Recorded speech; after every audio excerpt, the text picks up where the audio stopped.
the greatest song I've ever heard up until that time. But Jesse Garcia has a question. He says, how about the making of Breaking? Did you ever go around East LA while filming? Did Boogaloo Shrimp ever come to Eve After Dark? No, and no. Boogaloo Shrimp and what's the other brother name? The past. Alfonso Rivera. Not Alfonso Rivera. My apologies, brother. But let's just call him Ozone. We'll say Ozone for right now. They didn't come on the west side, on the east side of town. They were always west side. And they blew up. The Puerto Rican dude blew up so fast. He went straight to Hollywood, just like Ice-T. I don't think Ice-T ever been to Eve After Dark. He couldn't come on that side of town back then. You know, he was always focusing on other shit, and he just blew up. And you know, he would come. I would see him at Uncle Jam's Army event sometime at the over Culver City, maybe downtown. But I never can recall seeing him because he had that red Porsche. I never recall seeing him being in the hood. And same thing, they was always West Side dudes. Okay. Well, since we're on the topic, what do you remember about Breaking? We've talked about it in the past, but it's been quite some time. What do you remember about Breaking? What do you remember about Radiotron? You know, how accurate, in your opinion, was that movie? Break down the movie Breaking. Man, Breaking, it was a typical movie of redemption.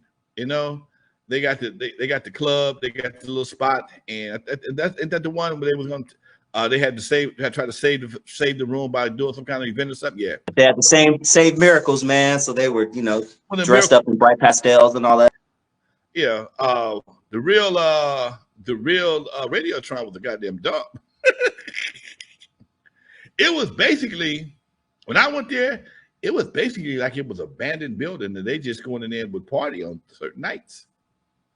It was full of graffiti, and I went there. It was full of graffiti. It was a bunch of kids running it. Jazzy D, my boy Jazzy D, he said he was there at 14 years old. And when I saw it, the one time I went down there, I left the evening, went out to see what was happening. It wasn't that crowded, but it was strictly a hip hop club, okay. And this is in the 80s. It was a hip hop club where the Eve was a club. We did break dancing, and but Jeffy would never let me write on this, put no graffiti on the goddamn walls. That ain't gonna happen, okay? And it was like a New York underground club. You know, if somebody popped about the subway to be on and ended up at the club, it wouldn't have been surprised me. It was very New Yorkish, okay, with the graffiti on the walls, and I think they might have had to go somewhere else to get the power for the sound system. I'm not bullshitting. I don't think they really had. I know it didn't have no license because it was not set up. It was not set up like that. You know, have somebody in the corner selling sodas and shit like that. You know, that again. I only went there one time. Might have been a bad night, but that's what I saw. Okay.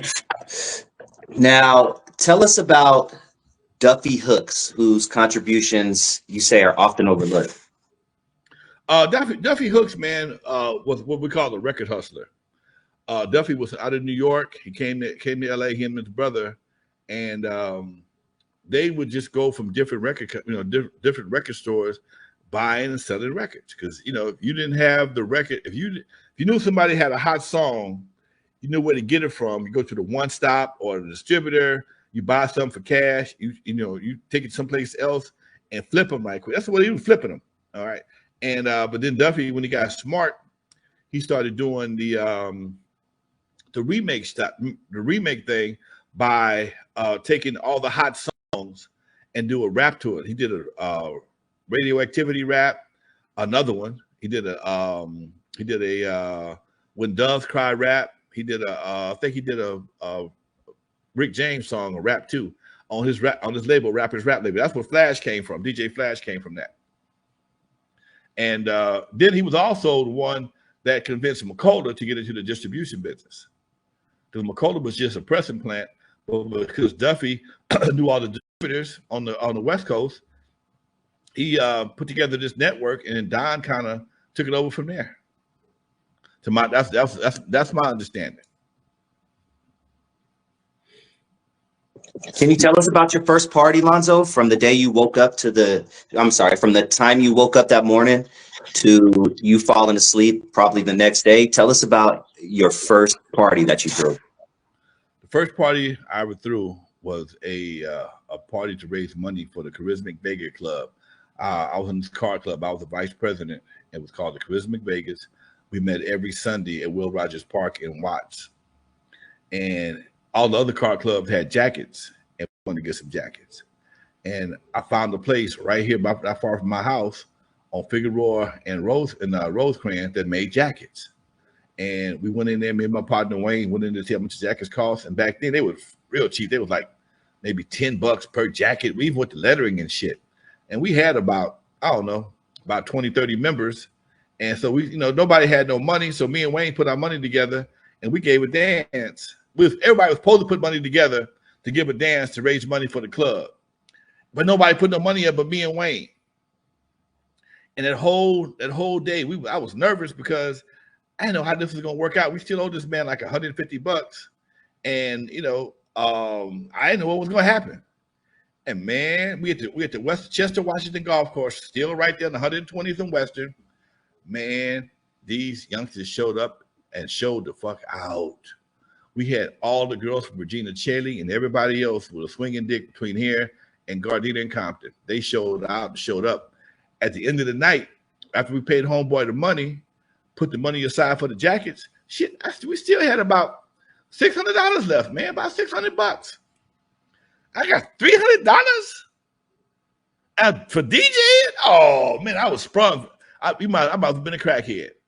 I might as well have been a crackhead. That was my introduction to DJing and promote my own parties.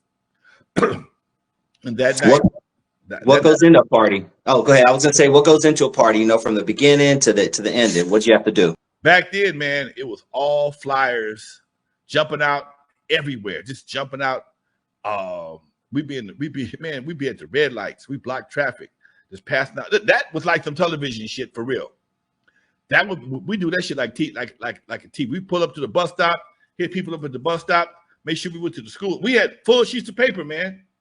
Wasn't no graphic designs. It was like party tonight, party over here at Chester, Washington golf course. Be there or be square. That's kind of shit we had on these big ass sheets of paper. And we just went out and passed them out, man. The whole car club would go out there every weekend, man, and throughout the week and just hit people up, man. And my partner's girl, she went to Regina Chaley, so she made out everybody had it over there. And I was already doing the Regina Chaley dances. I was doing the Regina Chaley dances every other Saturday, every other Friday, every other Saturday.